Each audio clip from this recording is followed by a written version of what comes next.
Salam sejahtera buat kita semua, buat Bapak dosen dan teman-teman kami sekalian. Pada kesempatan kali ini, kami dari kelompok 7 ingin mempresentasikan hasil dari diskusi kami mengenai ilmu ekonomi dan pengelolaan lingkungan.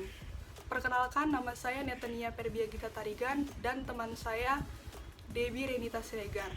Baiklah teman-teman, saya akan menjelaskan bagian yang pertama tentang model keseimbangan material.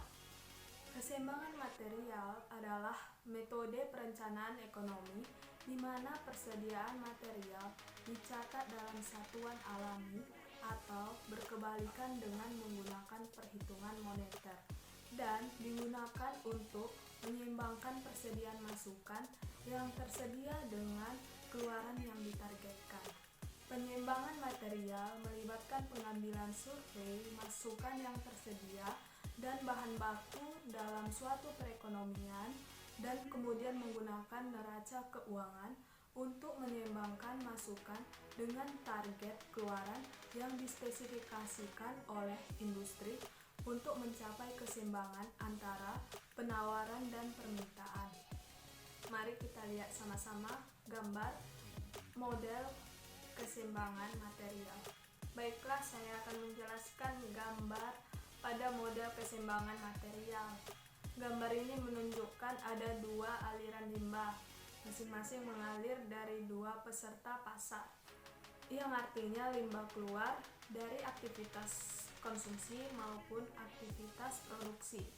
Mungkin sekali bahwa aliran limbah kembali ke alam dapat ditunda, meskipun tidak dicegah melalui pemulihan, daur ulang, atau pemakaian kembali.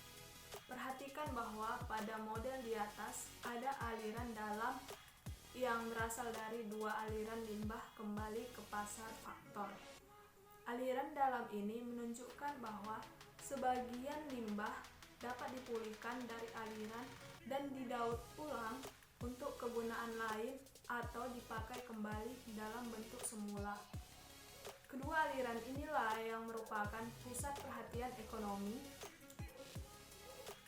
Meskipun usaha daur ulang sangat penting, harus diingat bahwa ia adalah alat kebijakan jangka pendek karena hasil produksi yang didaur ulang atau dipakai kembali pada akhirnya menjadi limbah yang kembali ke alam. Sesungguhnya, model keseimbangan material ini menunjukkan bahwa semua sumber daya yang diambil dari alam pada akhirnya kembali ke alam juga dalam bentuk limbah. Yang kedua, tentang konsep dasar ekonomi lingkungan.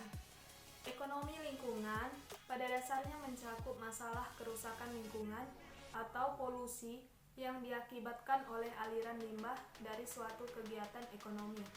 Kemungkinan munculnya risiko lingkungan dikerjakan melalui penelitian ilmiah mengenai risiko terhadap kesehatan manusia dan ekologi dari satu pencemar lingkungan. Penelitian tersebut menentukan adanya hubungan kausalitas antara pencemar yang ditemui dan pengaruhnya terhadap kesehatan dan ekologi. Apabila telah diputuskan adanya kausalitas, kemudian diukur bagaimana pengaruh tersebut berubah dengan meningkatnya pencemar. Temuan ini sangat penting untuk menentukan perlu tidaknya kebijakan untuk menanggulanginya. Kebijaksanaan untuk menanggulangi polusi atau kerusakan lingkungan sangat tergantung pada jenis dan macam dari polusi itu sendiri.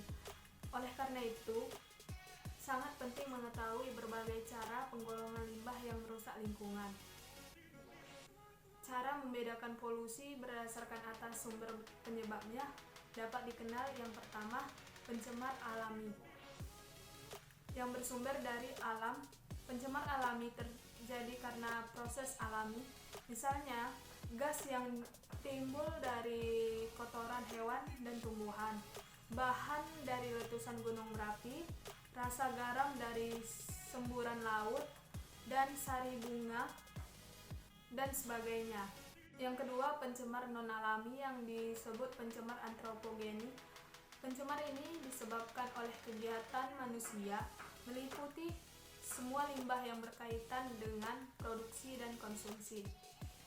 Contohnya, gas dan zat pembakaran dan limbah kimia dari proses manufaktur.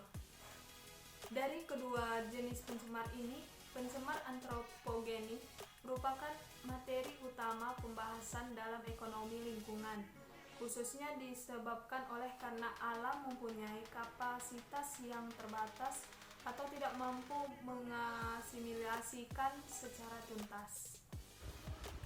Baiklah, saya akan melanjutkan materi selanjutnya mengenai pembangunan berkelanjutan serta kaitannya dengan ragam kehidupan dan kebijakan lingkungan.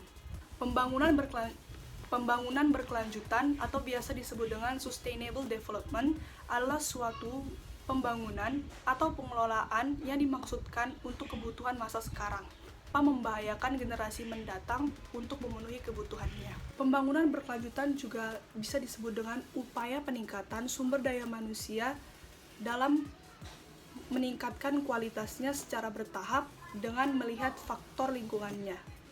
Adapun konsep dari pembangunan berkelanjutan yaitu dengan mengelola sumber daya alam dengan seefektif mungkin, seefisiensi, terutama SDA yang tidak dapat diperbaharui.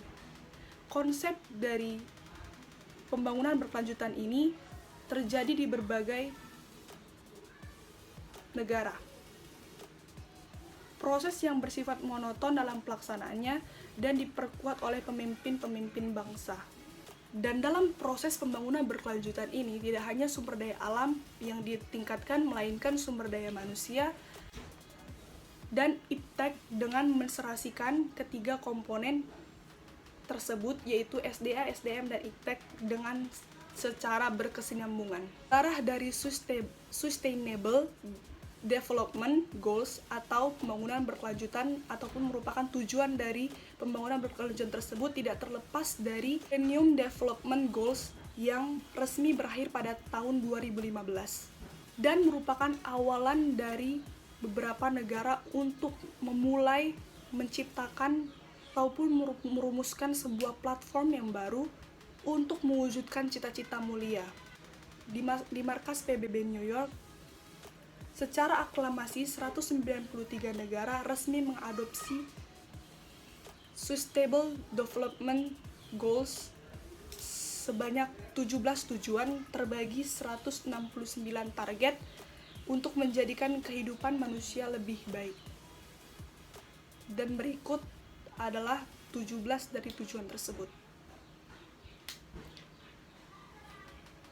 Inilah kaitannya mengenai pembangunan berkelanjutan dengan ragam kehidupan, baik dari satu generasi ke generasi selanjutnya dalam kurun waktu yang tidak terbatas. Dalam pembangunan berkelanjutan ini, itulah yang menjadi pokok utama atau keterkaitannya dengan ragam kehidupan.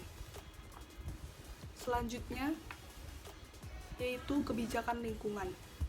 Dalam Undang-Undang Nomor 4 Tahun 1982 mengenai ketentuan pokok pengelolaan lingkungan. Pengertian dari lingkungan hidup yaitu berdasarkan ketentuan pasal 1 ayat 1 Undang-Undang Nomor 32 Tahun 2009 tentang perlindungan dan pengelolaan lingkungan hidup yang selanjutnya disebut UPPLH adalah kesatuan ruang dengan semua benda, daya, keadaan, dan makhluk hidup termasuk manusia dan perilakunya yang mempengaruhi alam itu sendiri. Kelangsungan perkehidupan, kesejahteraan manusia, serta lingkungan hidup lain. Pengertian dari lingkungan hidup selain yang diatur berdasarkan ketentuan UPPLH dikemukakan pula oleh para ahli. Menurut Emil Salim, lingkungan hidup diartikan sebagai segala benda, kondisi, keadaan, atau pengaruh yang terdapat dalam ruangan yang kita tempati dan mempengaruhi hal yang hidup termasuk kehidupan manusia. Berdasarkan penjelasan atas UPPLH, bagian umum angka 1 menyatakan bahwa lingkungan hidup yang baik dan sehat merupakan hak asasi dan hak konstitusional bagi warga negara Indonesia. Oleh karena itu, negara, pemerintah, dan selaku pemangku dari kepentingan berkewajiban untuk melakukan perlindungan dan pengelolaan lingkungan hidup dalam pelaksanaan pembangunan berkelanjutan agar lingkungan hidup Indonesia dapat tetap menjadi sumber dan penunjang hidup bagi rakyat Indonesia serta makhluk yang lain. Agar setiap manusia mendapatkan haknya, baik dari masa depan, masa sekarang, yang akan datang. Agar setiap manusia mendapatkan haknya, baik di masa sekarang maupun masa depan, untuk mendapatkan lingkungan baik, hidup, dan sehat. Agar setiap manusia mendapatkan haknya maupun di masa sekarang ataupun masa yang akan datang,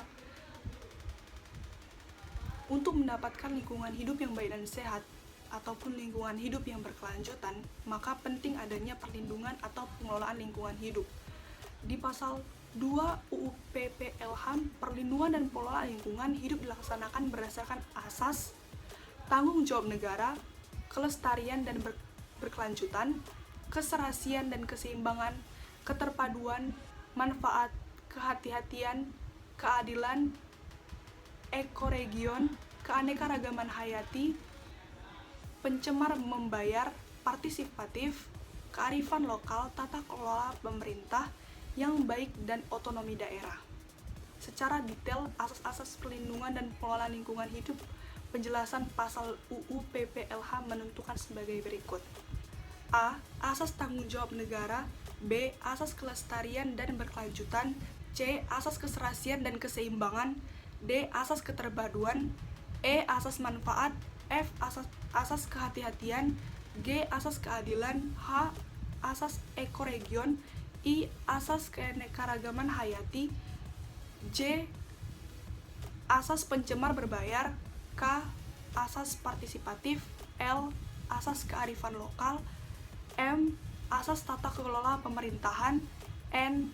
Asas otonomi daerah.